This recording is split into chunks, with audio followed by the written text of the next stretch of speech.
ആൽമരവും പ്ലാവും ചേർന്ന് പ്രകൃതിയുടെ ഒരു അപൂർവ സൃഷ്ടി. കോതമംഗലത്തിന് സമീപം വടാട്ടുപാറ എന്ന കൊച്ചു ഗ്രാമത്തിലാണ് ഈ കൗതുക കാഴ്ച. ആ കാഴ്ച കണ്ടുവരാം.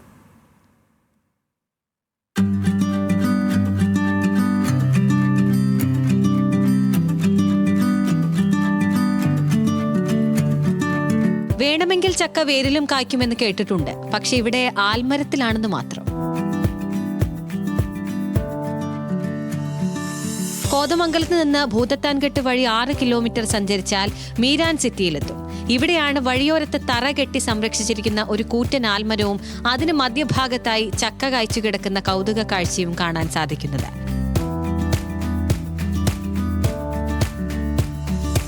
വർഷങ്ങൾക്ക് മുൻപ് ഇവിടെ ആലും മാവും പ്ലാവും നട്ടിരുന്നു. പിന്നീട് മാവ് ഉണങ്ങിപ്പോവുകയും ചെയ്തു. അവശേഷിച്ചത് പ്ലാവും ആൽമരവും മാത്രം. പിന്നീട് ആൽമരത്തിന്റെ കരുത്തുറ്റ വേരുകളും തണ്ടുകളും വളർന്ന് പ്ലാവിനെ പൂർണ്ണമായും മറച്ചിരിക്കുകയാണെന്നും നാട്ടുകാർ പറഞ്ഞു. രാമകൃഷ്ണൻ എന്ന് പറയുന്ന ഒരാളാണ് അത് നട്ടിരിക്കുന്നത്. അതിൽ മാവുണ്ടായിരുന്നു, പ്ലാവുണ്ടായിരുന്നു, ആലുണ്ടായിരുന്നു. മാവ് ഉണങ്ങിപ്പോയി. അതിൽ നിന്നാണ് ഈ ചക്ക ഉണ്ടായേക്കുന്നത്. പക്ഷേ ഈ പ്ലാവിനെ കാണാൻ കഴിയുന്നില്ല, ചക്ക മാത്രമേ കാണുന്നുള്ളൂ. ആലയിലാണ് ഇത് കാഴ്ച കിടക്കുന്നത്. ആൽമരത്തിൽ ചക്കയുണ്ടായി കിടക്കുന്ന കൗതുക കാഴ്ച കാണാൻ നിരവധി പേരാണ് ഇവിടേക്ക് എത്തുന്നത്. ന്യൂസ് മലയാളം, കൊച്ചി.